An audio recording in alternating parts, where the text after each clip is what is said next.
welcome to Red Spin Sports. We have a special guest today, and Danny Haiphong, author of American Exceptionalism and American Innocence, People's History of Fake News from the American Revolution, from the Revolutionary War to the War on Terror.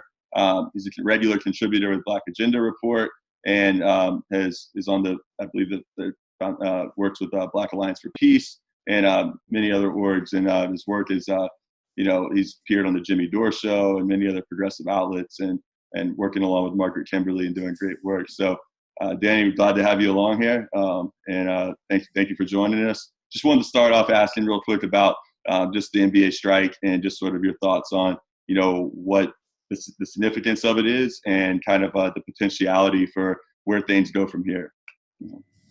Man, that's a good question. Thanks for having me.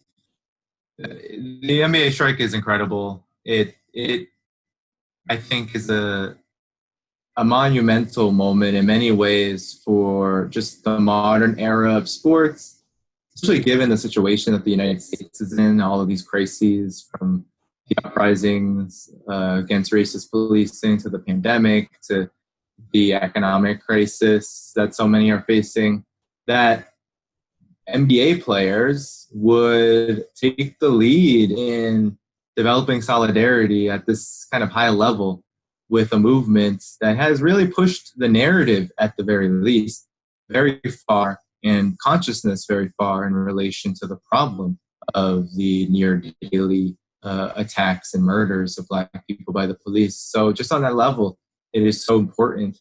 And just in other ways, we can just see how this activity, this militant job action, this strike, has garnered so much attention from the ruling class, and that there was a lot of soft power wielded by the ownership through the Obama administration, and that there was Barack Obama intervening in this, and that Michael Jordan also got in on the mix. So we saw this real reactionary response to what the NBA players were doing, this pressure, this external pressure, as well as this internal pressure, because there were divisions among the players about what to do that ultimately led to the premature ending of the strike. But in any event,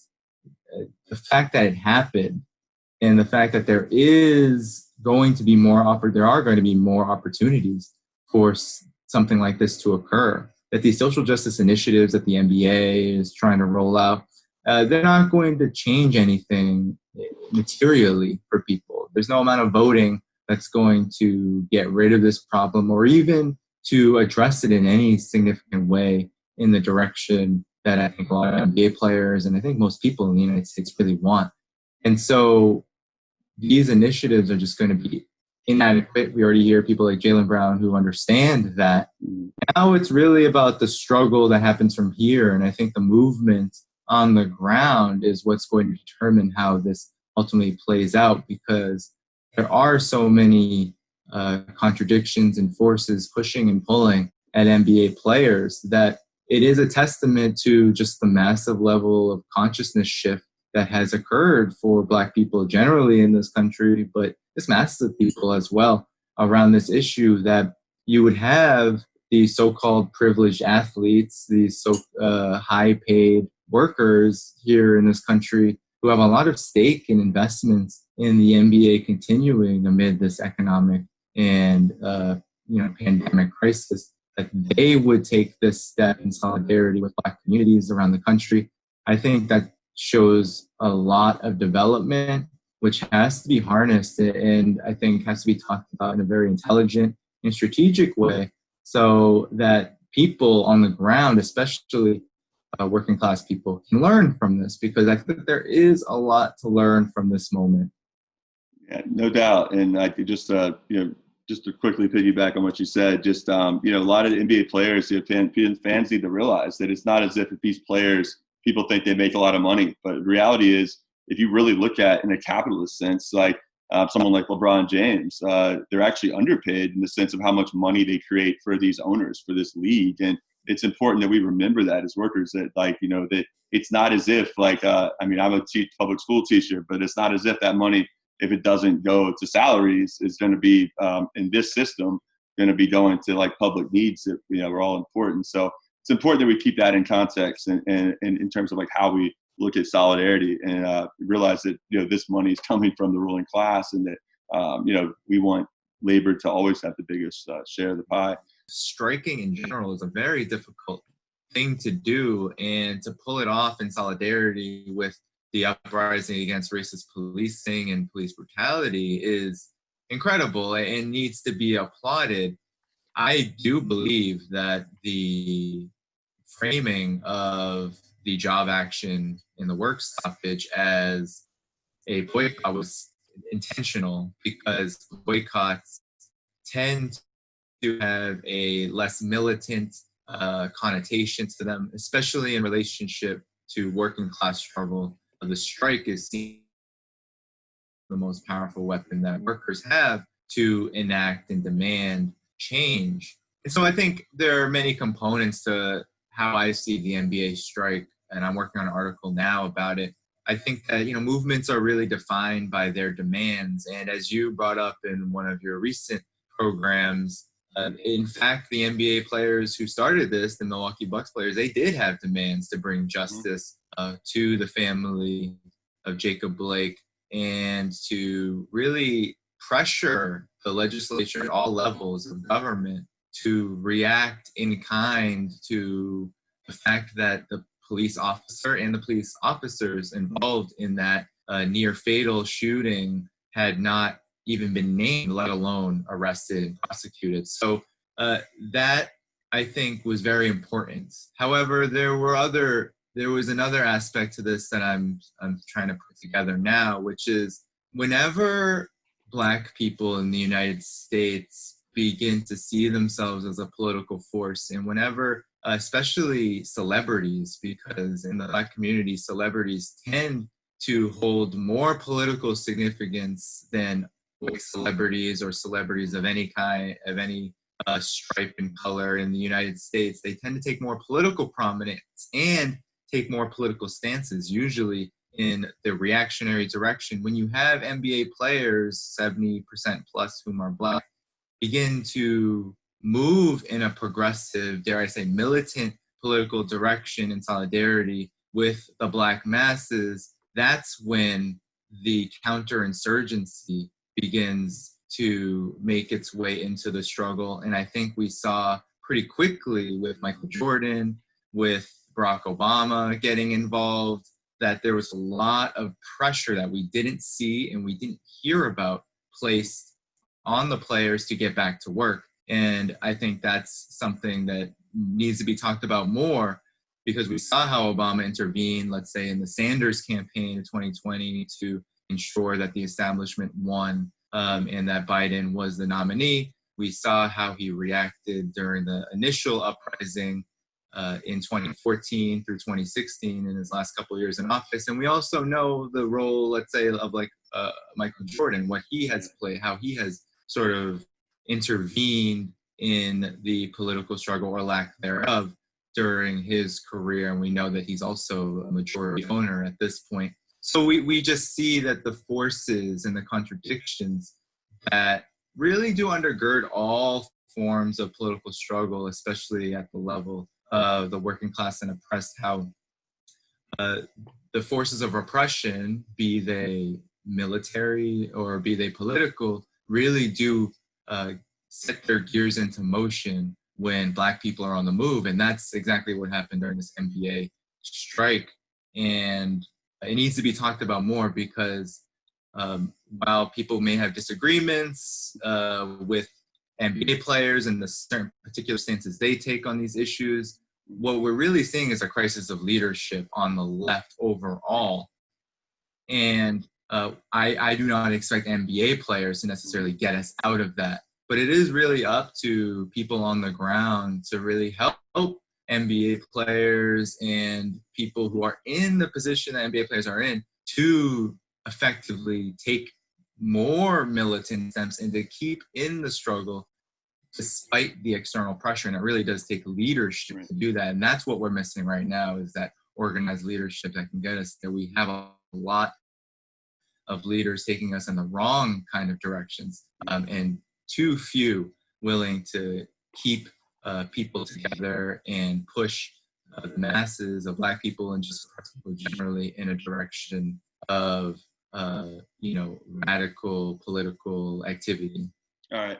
Yeah. So there's a lot you kind of touched on there. And I think it's important to note that there's always this weird sort of expectation of like athletes from people on the left, especially whenever they do something that they're, maybe not just on the left, but in general that, and it's not just athletes, it's like the Black leaders, right? There's like, you don't hear people talk about the white leaders in America. You don't ever hear people say stuff like that. So and it's also interesting that throughout the bubble this summer, we've noticed like the social justice patches. Of course, you're never going to have the NBA let someone put Free Palestine on the back of their jersey, but education reform, I've noticed on 11 players' jerseys. And to me, the reason that's significant, just to react to what you said, is it gets to a point of like proximity, who's able to develop and cultivate relationships. And like one thing the left needs to improve on is instead of it's the same sort of thing where Bernie Sanders, campaign didn't reach out to like Clyburn, and people thought like, oh, well, he was just going to like endorse Biden anyways. But you still have to make an effort, I feel like. And the thing is,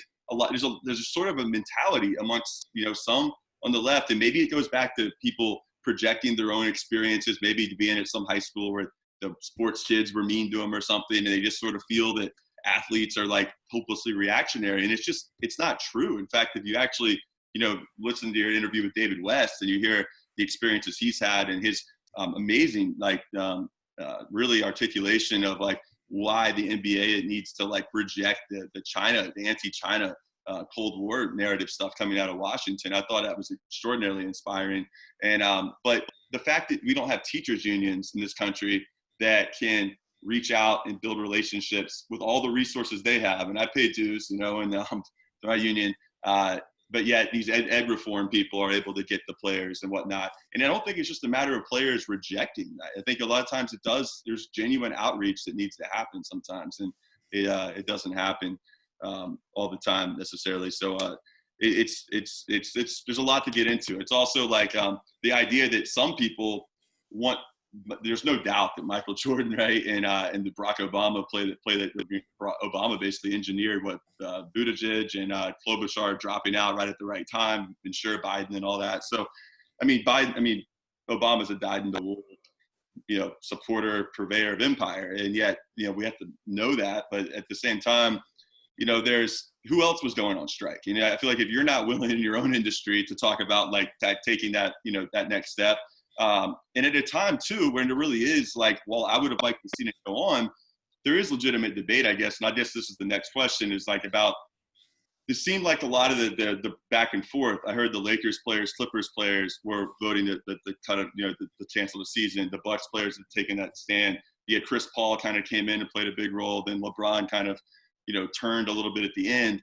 But there is the notion that I think some people, before they get too negative, like need to realize it doesn't mean it's all over. It doesn't mean that if like charges aren't filed, if something, if another outrage happens, which is, likely sad to say, given the dynamics in this country, that things couldn't happen. I mean, think of the power if you get all the way to the NBA Finals now, and like it's Game 7, and they just throw the ball up and walk off the court.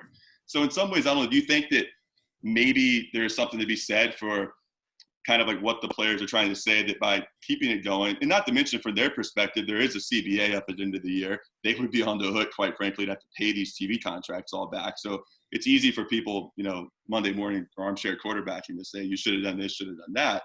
But do you think there's still potential, and we should kind of reserve judgment to sort of see the way this kind of plays out for something maybe even bigger than what the Bucks did to take place before the end of this bubble, the conclusion of the bubble, so to speak?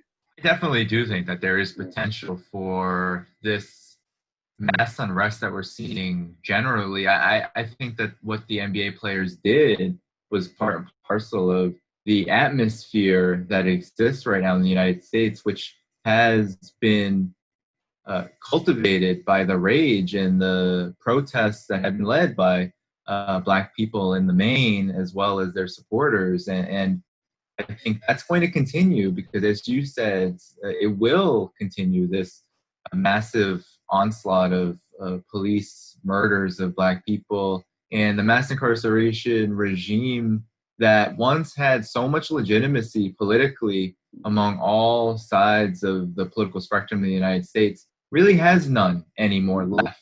That masses of people in the United States, from left to right, white to Black, do not support the war on drugs, do not support the massive caging of human beings, many of whom haven't even committed a violent crime. So I think that that political trend will continue. And I think where the NBA players go will really depend on where the movement goes, because every time something like this happens, every time someone like Jacob Blake is shot and killed or wounded, uh, there is a massive response. We saw it in Kenosha, Wisconsin, that there was this mass rebellion really that occurred within hours of the event. So I think that will determine, that kind of political activity will determine where NBA players go, because as you said, there's so many considerations. And I think that this goes for workers in general who are thinking about whether they're going to strike or not. I've been in several unions myself, and to organize workers to just fight for what they deserve at any level is a difficult task. And to organize a successful strike is the most difficult thing to do. And I think that there's always so many considerations, as you laid out some. And then there is this need to actually think about what kind of organization is your union really right now. Right. And that is just a big question for the labor movement generally. But for the Players Association, to be honest, most Players Associations, unions in these sporting leagues have operated more on the business union model and have had every reason to do so, because they've actually made monumental gains over the last few decades, when most workers generally have not made those kind of gains. And that's part very strategic thing that was done over the course of the last 2 generations to make that a reality. But you do have to consider, how are you going to then organize as workers? And there's so many different factors that come into play when you're thinking about that. And some of even the opposition to remaining on strike were legitimate. I mean, not everyone is LeBron James. Not everyone is a Kawhi Leonard. Not everyone has the stature of a Giannis Antetokounmpo, right? Mhm. There are so many economic considerations too. How do you build unity around this kind of issue when the strike is not even over workers' concerns or demands, so to speak? It is a solidarity strike. It is a strike in support of a movement. That complicates things even more, because you're taking a step beyond what even most unions are considering at this time in the United States. So I think that where the movement goes, the NBA players will go.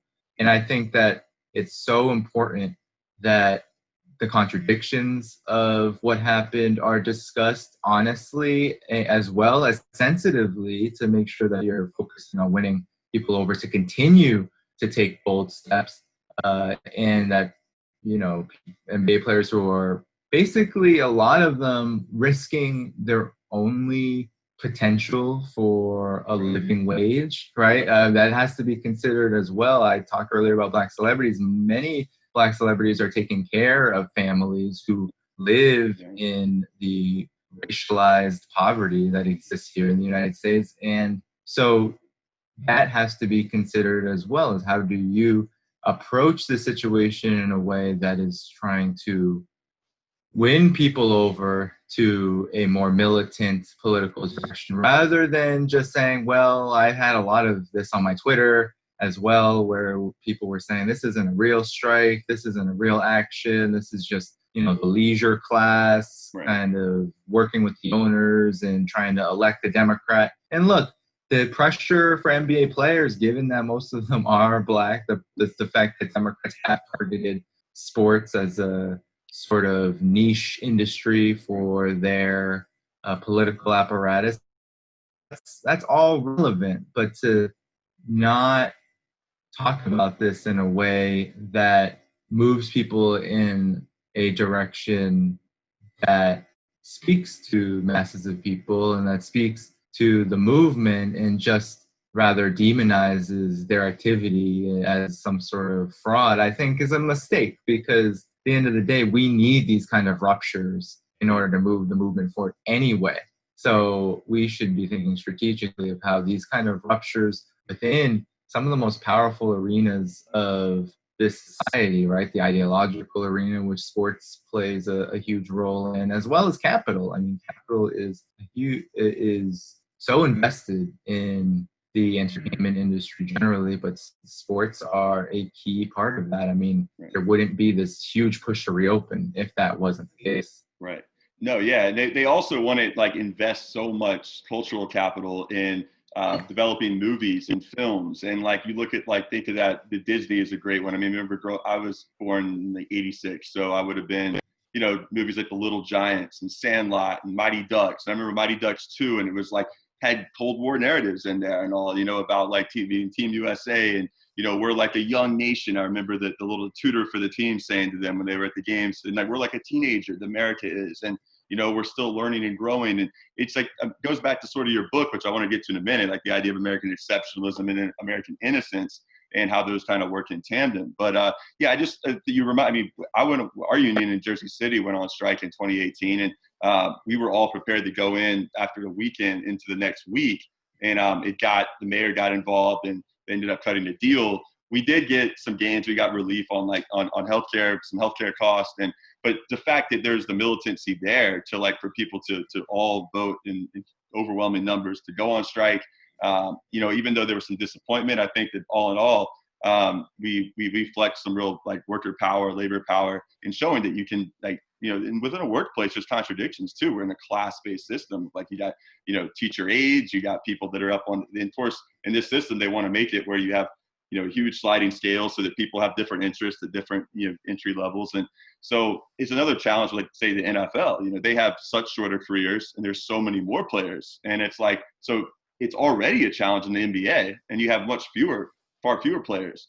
So people need to just be mindful of these things before. It's very easy, like, to sit there in armchair kind of critique and quarterback. And it doesn't mean we shouldn't critique. Like, it needs to be. I mean, that strengthens it, and it's important. But I think that's key what you're saying, because there's you know, there's a lot of people that have kind of acted as if, like, you know, I think some of it people were just hoping, like, you know, there's so much negativity too, like with COVID, and just like there's just this kind of blues, and they see something they want to latch onto, and they hear it's gonna, you know, Jay Williams goes on ESPN and says I can't see how this, you know, we go back to, they go back on what they said, and this is going to go on. So I think some people got their expectations up that it was going to be this like long lasting, you know, thing, and as if it's, you know, it's complicated like anything else. And these guys also are not like typical workers. I think is an important point, meaning they have short careers. Like, so, and most of them, you know, you played basketball. I mean, I played football and basketball too through high school. And so many of these guys, like, you know, you're culturally conditioned through these films and through music and through culture. If you come from an oppressed background, and you know, especially people of color, to feel like these are your like avenues of escape. It's like the motif of making it out the hood, right? So for them, people that are critiquing them need to be aware that they've essentially been the lotto ticket sort of from their hood, you know, that's made it out, that are carrying like the hopes, you know, dreams and aspirations of a lot of other people on them, and usually helping out family members, and like kind of, you know, constant the stress of having to always sort of feel the pressure to, you know, be there to help people out, or else be viewed as a sellout. And that's something that I don't think some people maybe fully appreciate. But anyways, I think we'll go ahead and like kind of transition to larger political stuff right now, because I really want to get into on the U.S. and China and basketball and how that kind of relates to it in your interview with David West. But I think we'll just kind of track how that plays out here. But anyways, on to the U.S. and China real quick.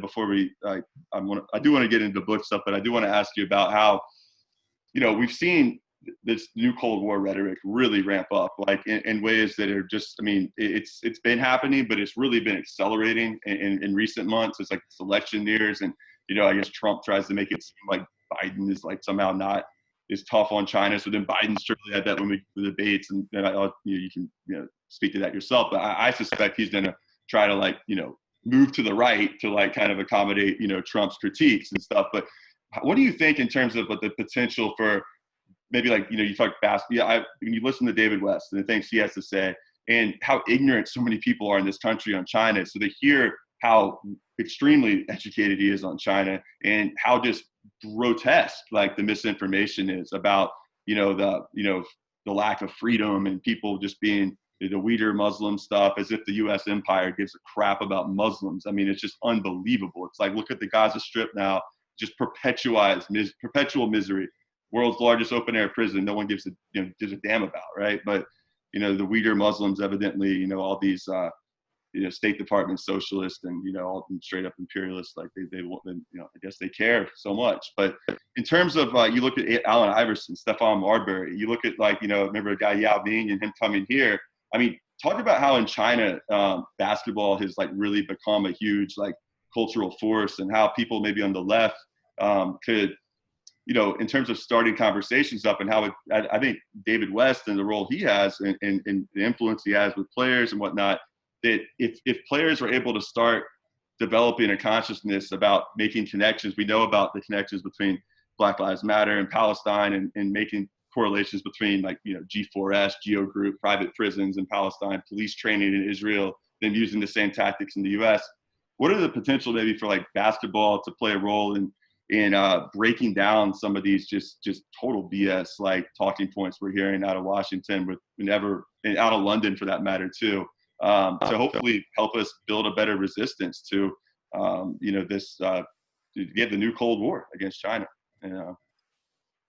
Oh, for sure. Everything you're saying is so correct. And when I interviewed David West, and it's a funny story, he followed me on Twitter, and I had been following him. I knew that he was very politically advanced in so many ways, just from other interviews he's done and statements he's made during his career and then afterward. But he really did teach me a lot just in that interview as well. I mean, I went to China, and I knew I was in Beijing for 5 out of the 15, 16 days I was in China. And it's so apparent how in the cities especially, but Beijing is the mecca of the basketball community in China. You just see how much basketball is beloved there. I mean, I didn't know the basketball community in China was nearly a fourth of the entire population, but David West did, because he has been there on basketball-related business a couple of times, and just his insights as to how NBA players view China a lot of the times, because when they go, they are showered with love and treated better than they would be on a day-to-day basis here in the United States, where we know how Black people in the United States are treated generally. And just because you play basketball, or just because you have a higher paycheck than most, does not mean that you are necessarily going to be treated as anything else than a Black person here in this country. So I learned a lot from that, but you can tell when you're there. I mean, I went to Stephon Marbury's micro museum, which is incredible. I walked right into it. I didn't even know where it was located. I mean, Beijing is a huge place. If you forget about trying to find anything unless you know the exact address. So I was really lucky to just walk into it after getting lost and walking, probably 20 miles trying to find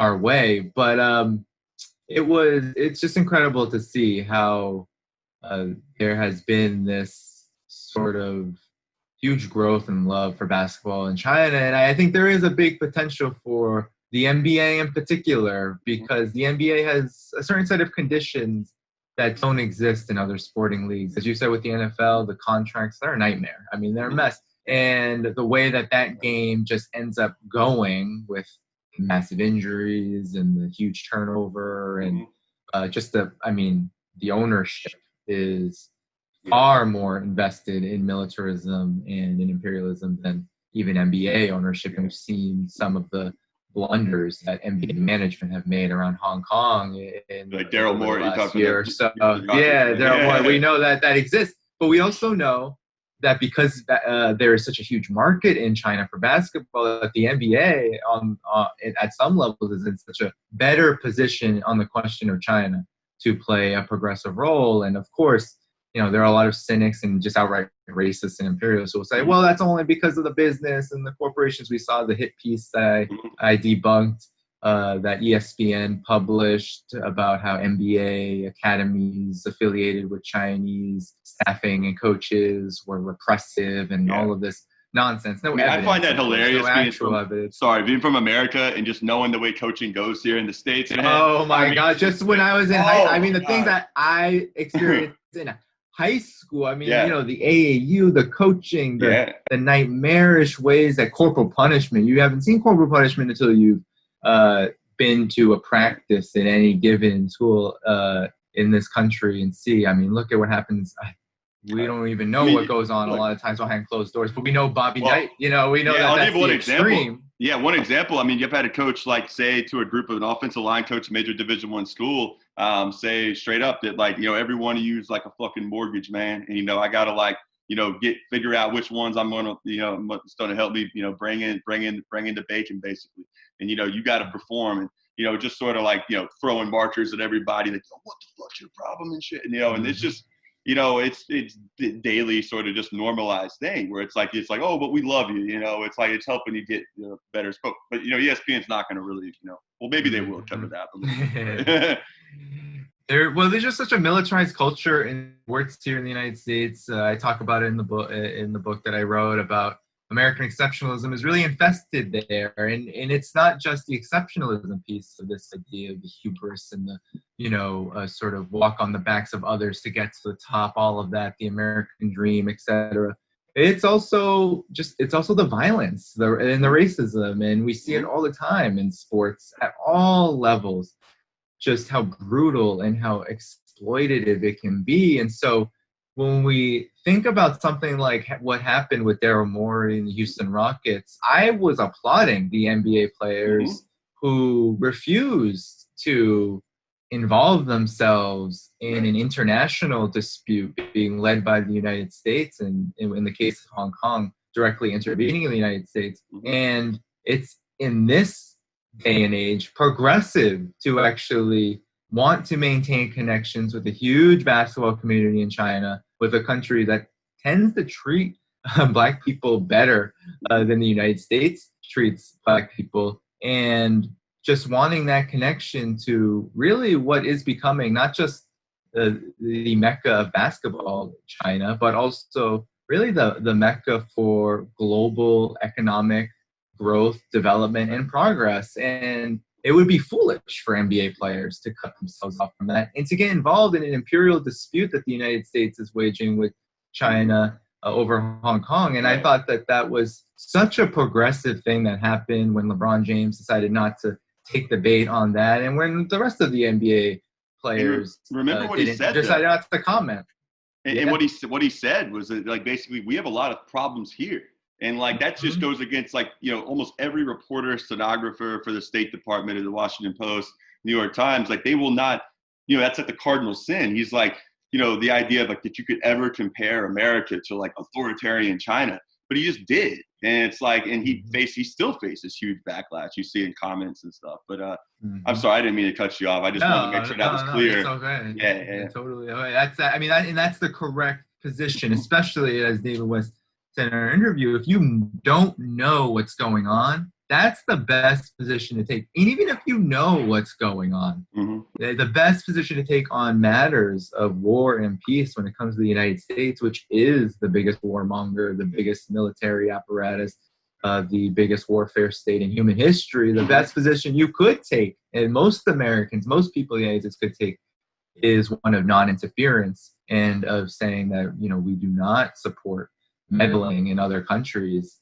I think that's the correct position, regardless of whether you have business interests at the same time. I think all of that is so overblown in so many ways, and so just indicative of how the hatred that the U.S. ruling class as a whole, but especially the Trump wing, but it is a bipartisan consensus of spreading hatred of China in an attempt to have people really look away at the real phenomenon that's happening in the world, and that is that the U.S., despite all of its exceptionalist bluster, and rhetoric, and the myths that it portrays about itself, its capitalist economy is on the decline. Its imperial status, its ability to maintain hegemony around the world, is also on the decline.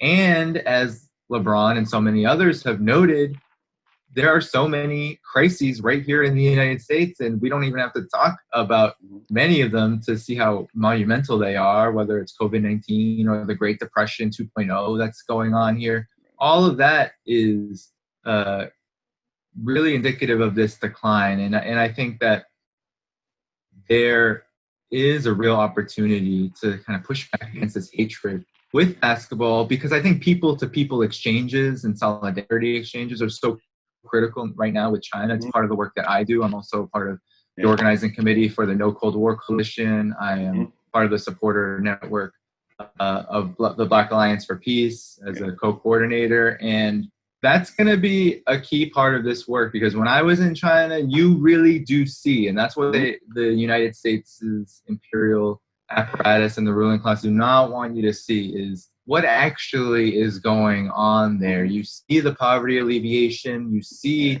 the investment in infrastructure like high-speed trains, transportation, housing. You see the massive investments to improve people's lives. And you also see how China has really been able to absorb the lessons of world and global capitalism and to apply those lessons to its socialist model. And that's a very scary thing for the United States, because not only does it grow at a much faster rate than any capitalist economy has ever been able to grow, right? I mean, we're talking about averages in good years at 12%, in bad years at 6%. Right now, the capitalist economy in the world, but in the United States in particular, 1-2%. We're talking about just a monumental shift in power economically.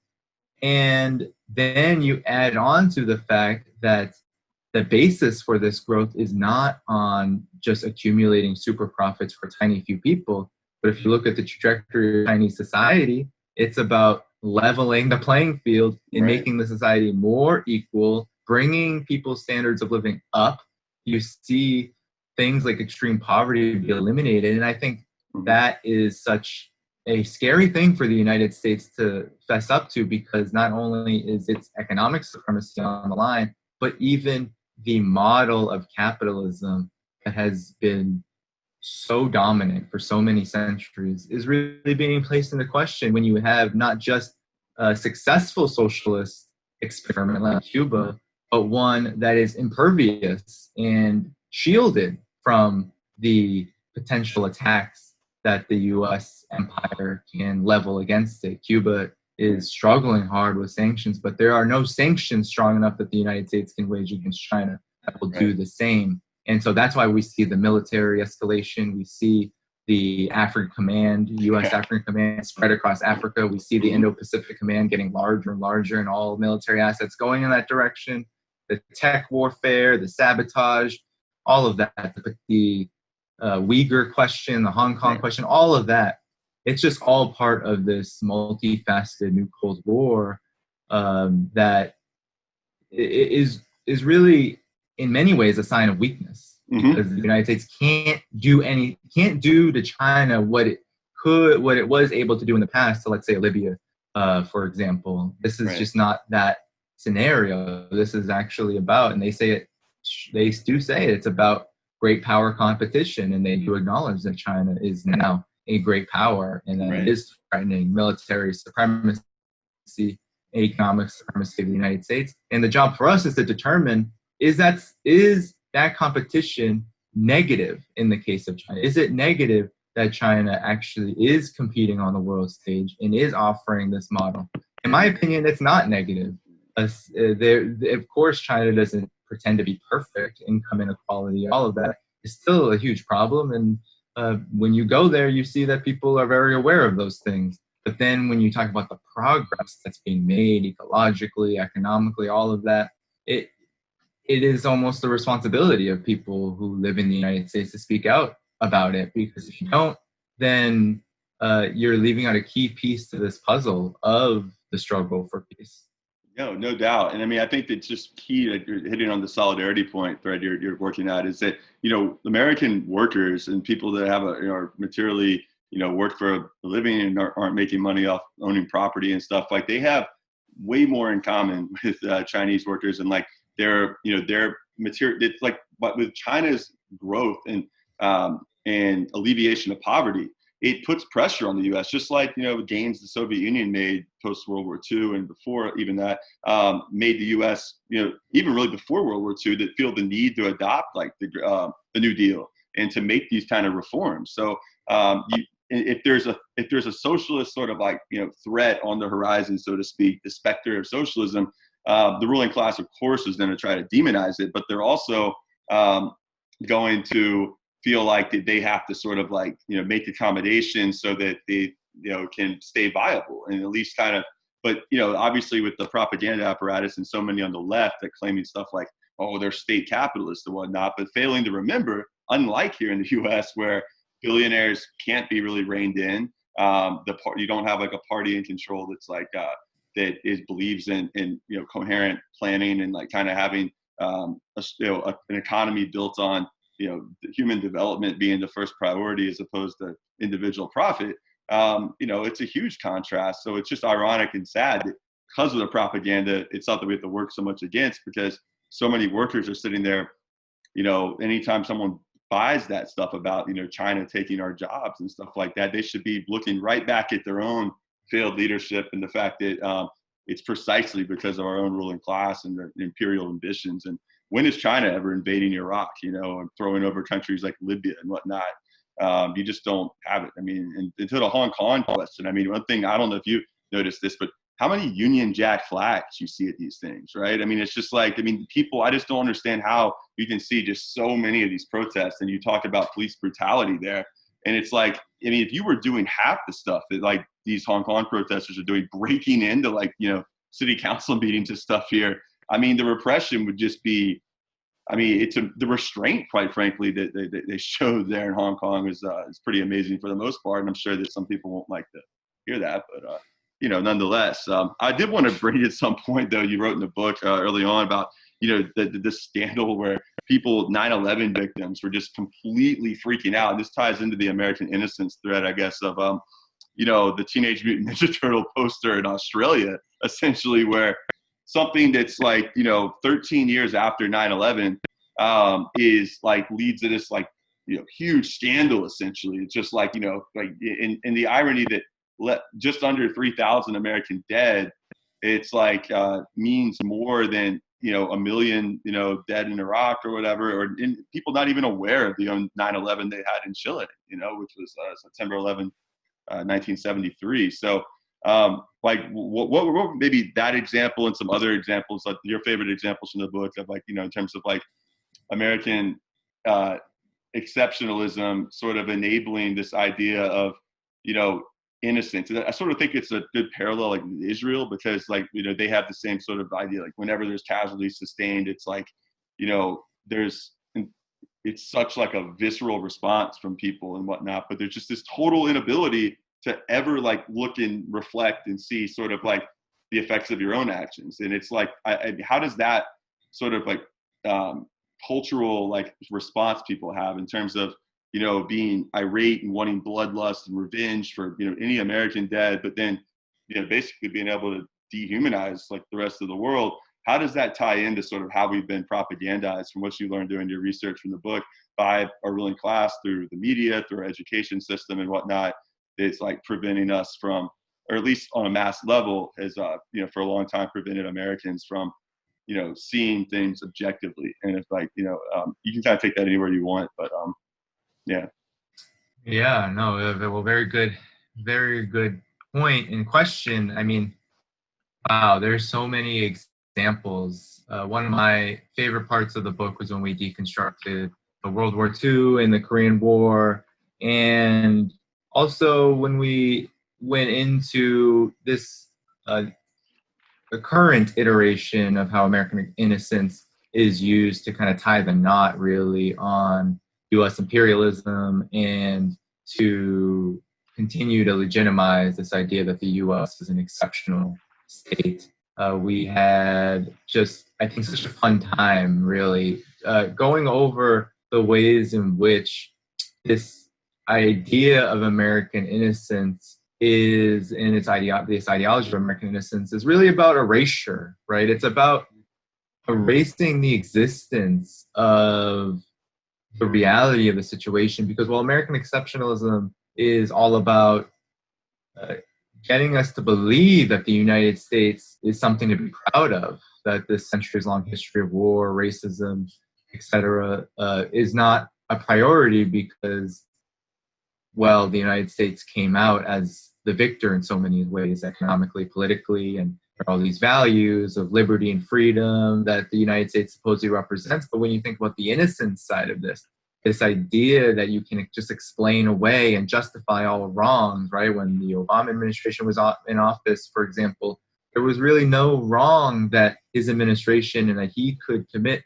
that was worth criticizing, worth condemning, and even sometimes worth protesting in many ways, whether it was the massive deportation of undocumented immigrants, whether it was the funneling in 20 to 25 times more millions of dollars to police departments to militarize them through the 1033 program, whether it was overthrowing an African country and bombing it with tens of thousands of sorties using NATO.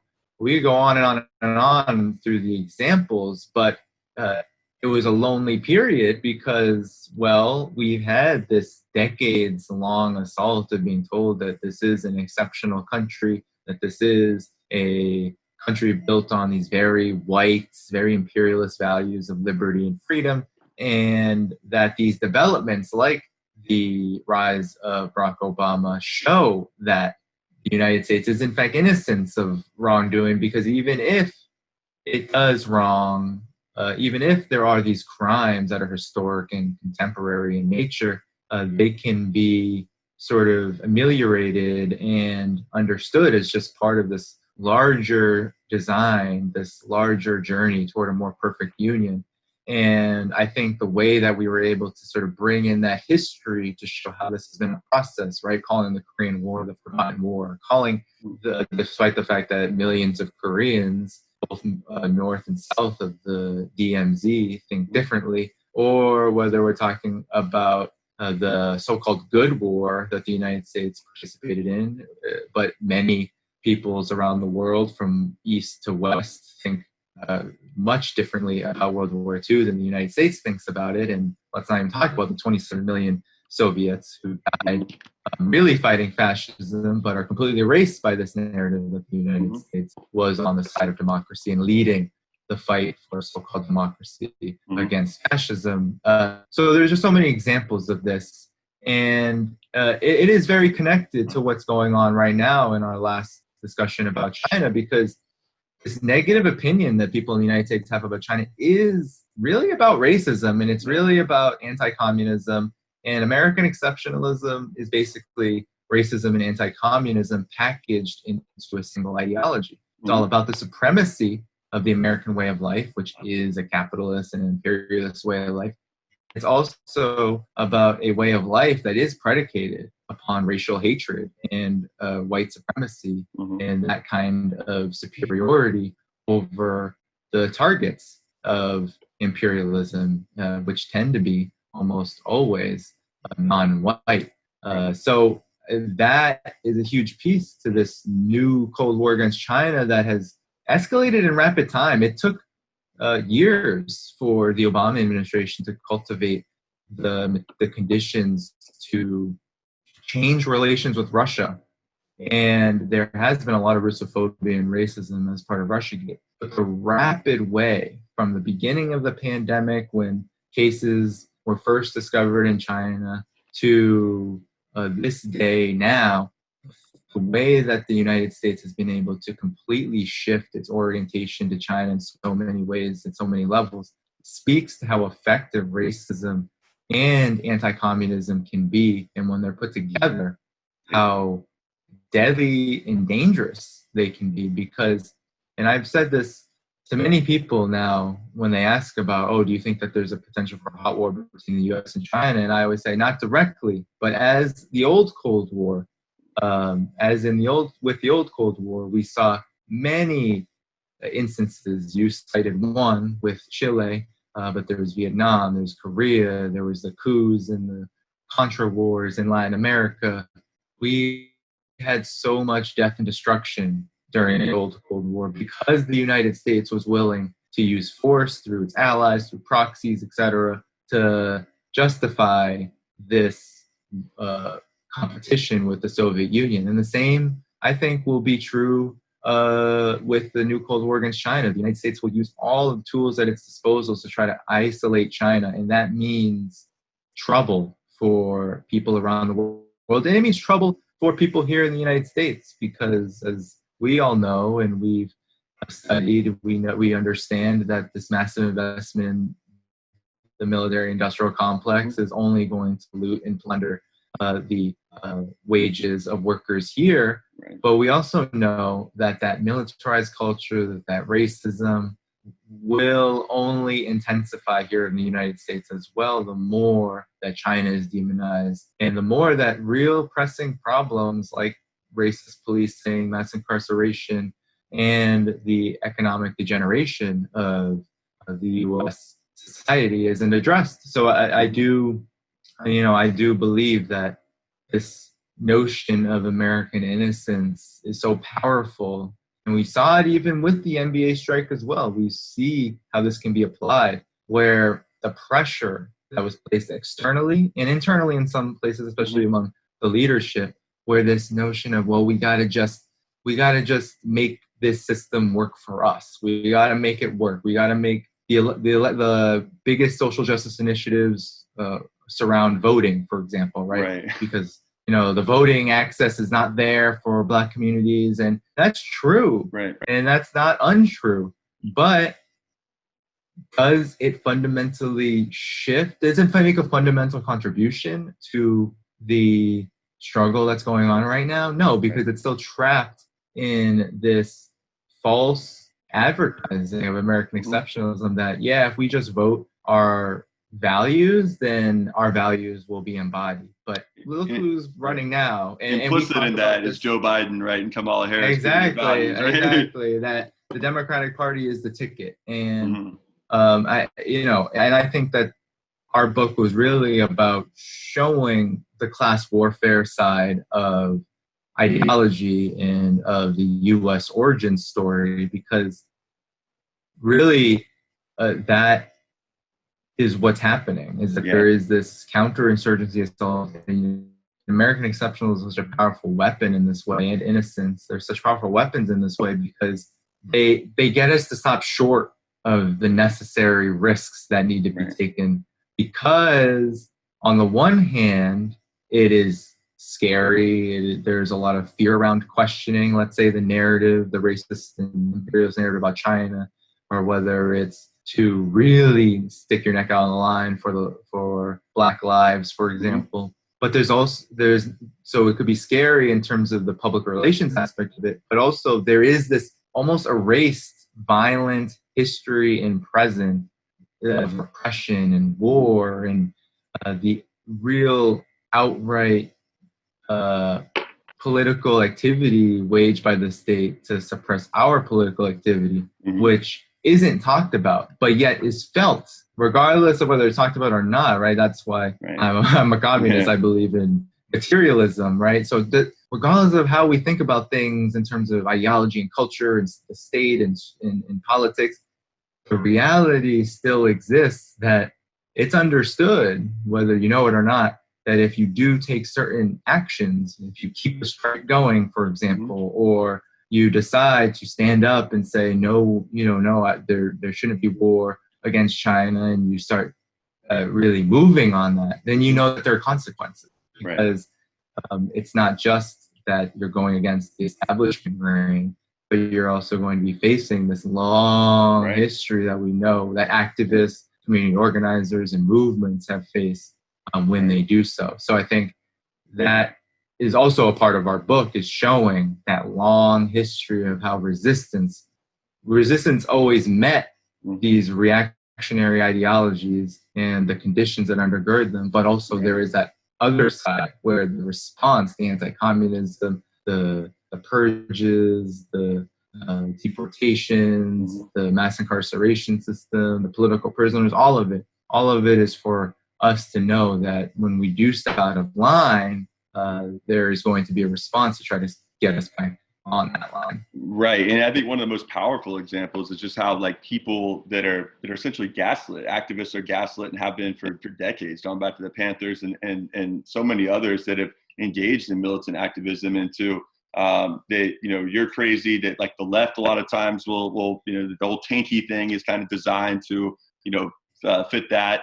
But it's also like it makes you realize that you're going to pay a material price. And I mean, I know in Jersey City, having taught a lot of high school kids that are first generation immigrants, and they might understand things, but they have immense pressure from their families because they're like holding the whole hopes and dreams and aspiration of a family on their shoulders. So it's like getting involved in radical activism. The empire wants to make sure that people, it's made clear that there's a price, right, for stepping out of line, and that's that like you're probably going to not make as much money, and like your family's not going to be as happy with you, and that sort of stuff. And I think that's something people have to realize, that is it's that there's prices we have to pay to like but at the same time there's great benefit and long term and potentially saving the future of humanity from this just barbaric system we see now. I mean, I know we gotta wrap here soon, but I did want to just read this quote from your book, because I think I really learned a lot about the Korean War from this book. I read Bruce Cummings a few years ago, North Korea, another country. And just, you learn about Curtis LeMay and just like the sociopathic like bombing of like the Korean Peninsula. And it's just like, as you said, the forgotten war. And like, Dennis Rodman's had a huge role in terms of going over and developing this relationship with Kim Jong-un. And I think it's just powerful, even if it's not so much rooted in like him having a strong like ideological understanding of things. It's powerful that he's like just breaking down this like narrative that's really like so bizarre that it's like North Korea really is viewed like another country. It's different than even like the Soviet Union, or I feel like in China, it's like through the movies like The Interview and so many other it's so acceptable and like liberal discourse and comedy and whatnot to just like totally talk about Koreans as if they're just utterly like just complete moronic regimented like robots and stuff like that. And the idea that it's insane. And I just quote said the American ruling establishment's hostilities towards Kim Jong-un are an extension of a long-standing trend in American folklore that positioned American leaders, American leaders and leaders of the DPRK on opposite ends of sanity. On one side, it's the exceptional American nation state responsible for promoting democracy around the world. On the other is the DPRK, the antithesis of American-style democracy. And just briefly, if you could just kind of say, like, just sort of what your thoughts are on like what Dennis Rodman's done, and like maybe a little bit in closing too on like, since we kind of come full circle, you can maybe hit on DPRK, the Dennis Rodman, and then maybe just kind of close on what you thought of The Last Dance. I was thinking, but in the context of now seeing Jordan having played this very nefarious role, it seems that and despite like them ending the strike and people being upset about that, and I think we have a more nuanced view as we discussed, but it's clear that Jordan is not a good actor. So anyways, but anything you want to say, DPRK, Dennis Rodman, Last Dance, have at it. Well, for sure. I mean, I am wholly supportive of what Dennis Rodman has done in terms of cultivating a relationship with Kim Jong-un and the DPRK, regardless of what his ultimate motives are. I think that the result is relatively the same, is that there is this penetration and breaking of the utter imperial isolation and this racist dogma that's been spread about the DPRK, that it's some sort of hermit state that is so utterly repressive that nobody can really get in, and the Ottawa Pier, all that nonsense. But when you see what Dennis Rodman has done, he's cultivated this relationship, and it just shows that there can be people from this country that can reach out. I know that he has a certain stature to him, but that there is this need to reach out and to break that fog that we've all been taught about the DPRK. I mean, Dennis Rodman, I loved his episode on The Last Dance, actually. I thought it was probably the best one because you just learn so much. You don't learn enough, I think, about his struggles. Because I've read his autobiography. I read it. I think I read it in college. And it's powerful, just what he went through and the struggles that he had with his mental health and how he did come close. I mean, the documentary definitely peppered over, but he came close to killing himself. I mean, that was the story of him and his truck with the gun. It wasn't to shoot birds. It was to end his life. So the struggle that he's gone through, I think, is very powerful. And to have a figure like him reach out to the DPRK is incredibly important. And I think with the DPRK, I mean, we have the corporate media just every day, almost every week, talking about Kim Jong-un is dead. There's always just a straight up CIA-led PSYOP campaign against the DPRK to get us to think of it as such an inhumane country, really not inhabited by humans at all. And they're trying to use this playbook with China now and the Uyghurs, for example. With the DPRK, this has been a long-standing trend ever since the invasion of Korea in 1950, where the United States just paints the DPRK as this hermit kingdom, dynasty. It's such a racist portrayal that is so closed off, and they never mention the fact that sanctions against the DPRK have been brutal after basically leveling the entire country with napalm and sorties and all sorts of deadly weaponry, right? 70+% of Pyongyang was destroyed during the U.S. invasion. Didn't it render their agriculture essentially like they couldn't even grow crops? I believe am I correct about that? For a number of years after the war. Right. Yes, there was such utter devastation, and you know, whenever that kind of assault, right, more bombs were dropped on Korea than were dropped during all of World War II. And I think it's just important to understand that the DPRK is already in the northern part of that country where it's hard enough, right? Many parts of China, many parts of Southeast Asia have a hard time with agriculture generally because the land just isn't arable. The temperatures are just not friendly. So if you're being sanctioned to death, right, being closed from the international world market, and you have been bombed into the Stone Age, well, just the fact that the DPRK has developed the way it has over the course of 60+ years is, I think, just a testament to how resilient humanity can be, but especially when it's organized around the principles of socialism and self-reliance and cooperation in many respects. The DPRK may be isolated from the United States and much of the world market. It certainly doesn't shy away from trying to build relationships with countries around the world. Not many people know that a lot of African liberation struggles receive support from the DPRK. We know that it is close to China. So there is this just devastatingly racist and really cartoonish view of the DPRK from the ruling class, and that goes all the way down to the ordinary person here in this country, really, it is a country, but it's not in many respects, because really Korea should be united as one, and most people believe that, but that this country has been so vilified and so demonized, and that U.S. policy, which is both economic with the sanctions and military with the buildup in South Korea, tens of thousands of troops and hundreds of bases, we tend to just not even think about this country as being important at all. And I think that if we're really going to have a renewed peace movement here, we're going to have to learn from what we learned in The Last Dance about people like Michael Jordan. So we learn that people like him, who tend to have his kind of mindset, his very capitalist mindset, who have this mindset of me only, tend to not let go of that when their success has really been predicated upon that ideology, and when they've been really made by capital to be the spokesperson for American exceptionalism. So we really have to learn, because I think a lot of people, although a lot of people's opinions were towards Michael Jordan in terms of kind of player he was, a lot of people started to think, oh, that guy was the best ever, right? Not LeBron, for example.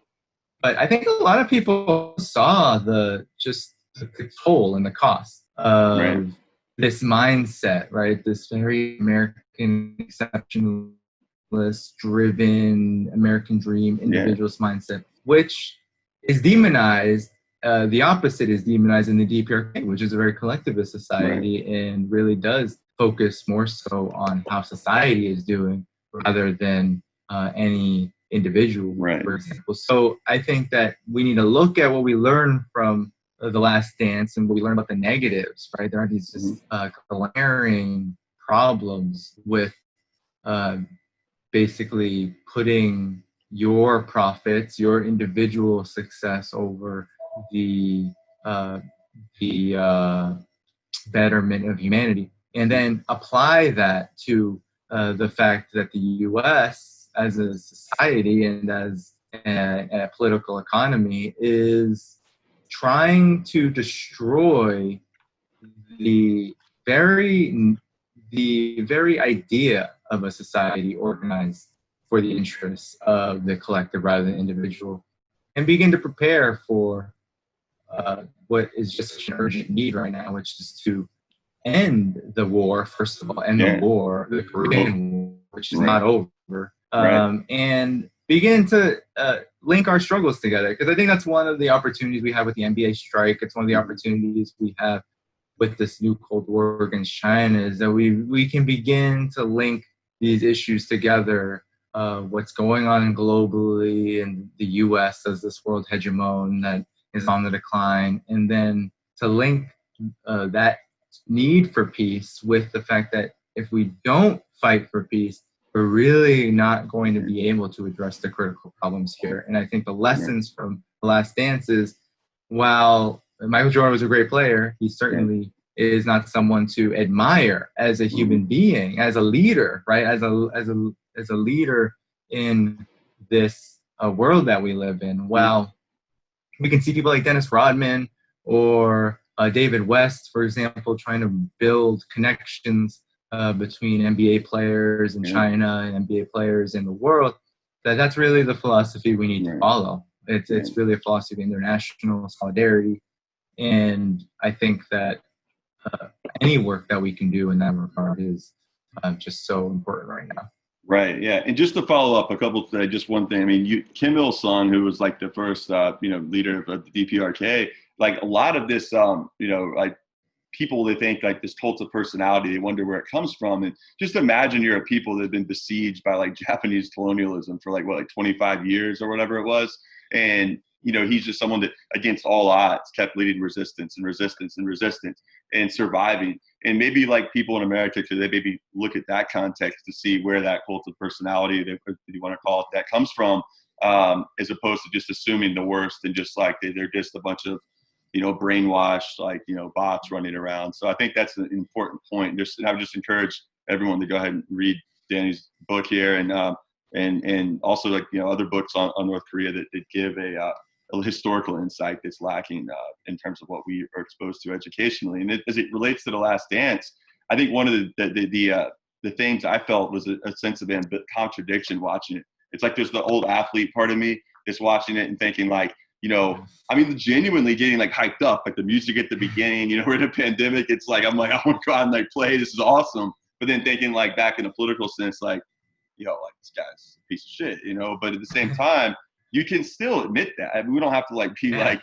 two things can be true at the same time. It's not like, so Jordan certainly had this, as a basketball player, like, just a will that was, you can't deny. I mean, to win, to be a player, just, I think, following him and my respect for him pretty much ends right there, especially when you look at like Craig Hodges, a teammate who won the first two titles with him, who was really leading, like, it was begging like guys like Jordan, Horace Grant, Scottie Pippen to get involved in movements that were going on. And actually, in the context of like this NBA strike, should be noted, tried to organize a walk-off in 1991 in NBA Finals with talked to Jordan. He talked to Magic before game one. And I remember Magic said something to him, man, that's extreme, bro. And like, Jordan's like, you crazy, Hodge. And, essentially once Hodge like kind of spoke out in the New York Times about, his frustration when he saw that for Rodney King and the verdict that came in the next year before, that was the year they beat Portland, 92.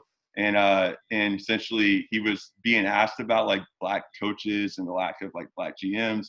But I think it was William Roden asked him, and he couldn't resist, basically. He was like, Hodges wrote in his book that he was done, I'm going to try to just make it through the end of the year. I'm going to try to make it through the end of the year. And then he's like, well, yeah, Jordan does need to do more, actually, blah, blah, blah. And then it was after that his fate was pretty much sealed. And there's a reason you didn't see him in The Last Dance. Jordan had a production on that, actually. 100%. But yeah, so anyways, I think we'll go ahead and wrap now. And like, I want to appreciate your time and anything else you want to add in closing where people can find your work. Sure. So you can find my work each week at www.blackagendareport.com, where we have a Wednesday issue. You can find me on YouTube at Black Agenda Report Presents the Left Lens, on Twitter at Spirit of Ho, that's Spirit of H-O. And you can get my book online wherever you can. I really do appreciate it. So yeah, that's where you can find me. And yes, to close, The Last Dance was definitely like that for me too, because as a basketball player, I was like, this was part of my childhood. This was also part of the folklore going into my adolescence and high school and college, etc.